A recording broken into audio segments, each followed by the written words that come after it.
आपके बीच आ रहे हैं और ये अपनी बात आज़ादी के शुभ अवसर पर कहेंगे। हेलो। हम अपनी जान के दुश्मन को अपनी जान कहते हैं, मोहब्बत के इस मिट्टी को हिंदुस्तान कहते हैं।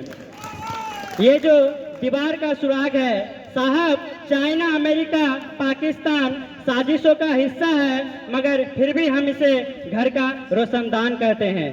परम आदरणीय प्रधानाध्यापक महोदय एवं सभी शिक्षकगण एवं मेरे बड़े छोटे भाइयों, मैं हरभजन कुमार राय देश प्रेम और राष्ट्र निर्माण के उपलक्ष्य में आप सभी के बीच कुछ विचार साझा करना चाहूँगा। आज़ादी का असली मतलब वही समझ सकता है जिसने कभी गुलामी की हो। हम सौभाग्यशाली है कि हमने स्वतंत्र भारत में जन्म लिया। यूं तो आज़ादी की लो 1857 में ही जल चुकी थी, जो बरसाए बनकर 1947 में हमारे देश को आज़ाद कराई।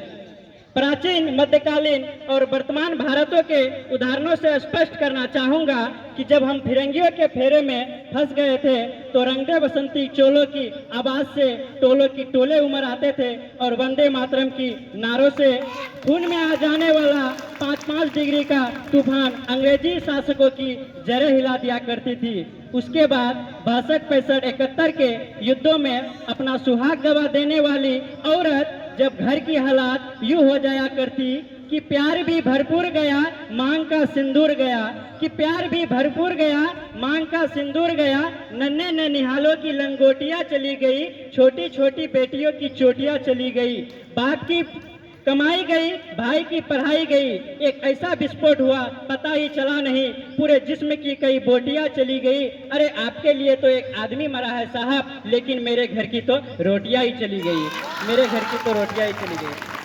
इस तरह पूरे परिवार अपना देशभक्त साबित कर रहा होता है, तब देश बलिदान मांगता था, तब देश लड़ जाने को, मिट जाने को, फांसी चढ़ जाने को कहता था, किंतु आज देश मर जाने को, मिट जाने को, फांसी चढ़ जाने को नहीं कहता, बल्कि मेरे विचारों में यदि कोई व्यक्ति अपना काम पूरी मेहनत, पूरी लगन, पूरे ईमानदारी के साथ करे ना, तो वही सबसे बड़ा देशभक्ति है। मैं नहीं मानता कि व्हाट्सएप, फेसबुक, इंस्टाग्राम के डीपी को 3 रंग में रंगना ही देशभक्ति है। यदि आप कहेंगे कि वर्ष में 2 बार हाथ में तिरंगा ले लेना ही देशभक्ति है, तो मैं पूछना चाहूँगा कि फुटपाथ में रहने वाला बच्चा ट्रैफिक के छांव में नंगे पाँव में जब तिरंगा बेच रहा होता है, तो क्या उसे उसकी देशभक्ति कहेंगे? नहीं, उसकी पेट की भूख की शक्ति है जो उसे ऐसा करने पर मजबूर करती है, क्योंकि ना वो मस्जिद को जानते हैं, ना शिवालों को जानते हैं, वो पेट के भूखे हैं साहब, वो भोजन के निवालों को जानते हैं। वो पेट के भूखे हैं साहब, वो भोजन के निवालों को जानते हैं। हम ना एक ऐसे समाज में जीते हैं जहाँ पत्थर के मूरत को लगते हैं 56 भोग और भूखे नंगे तरफते सो जाते हैं लोग। यही सच्ची देशभक्ति और यही सच्चा राष्ट्र प्रेम है। ना सरकार मेरी है, ना रूप मेरा है, ना ही बड़ा सा नाम मेरा है, बस इतनी सी बात का गुरूर है मुझे कि मैं भारत का हूँ और ये भारत मेरा है।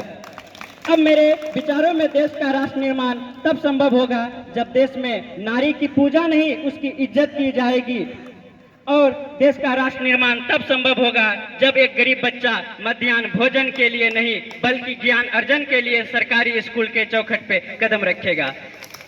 अब मेरे विचारों में देश का राष्ट्र निर्माण तब संभव होगा जब हम आप सब मिलकर प्रयास करेंगे, क्योंकि हमारी जिम्मेदारी है हमारे देश को आगे ले जाने की, ना कि हमारे देश की जिम्मेदारी है हमें आगे ले जाने की, बल्कि हमारी जिम्मेदारी है हमारे देश को आगे ले जाने की। अब अंत में बस यही कहना चाहूँगा कि होगा सबके दिलों में हौसला, सबके दिलों में बुलंद, तो एक दिन पाकिस्तान भी जय हिंद कहेगा। अरे पाकिस्तान ही क्यों, सारा जहां जय हिंद कहेगा, क्योंकि सारे जहां से अच्छा हिंदुस्तान हमारा, हम बुलबुले इसके ये गुलसिता हमारा। जय हिंद, जय भारत। बहुत बहुत धन्यवाद हरभजन कुमार।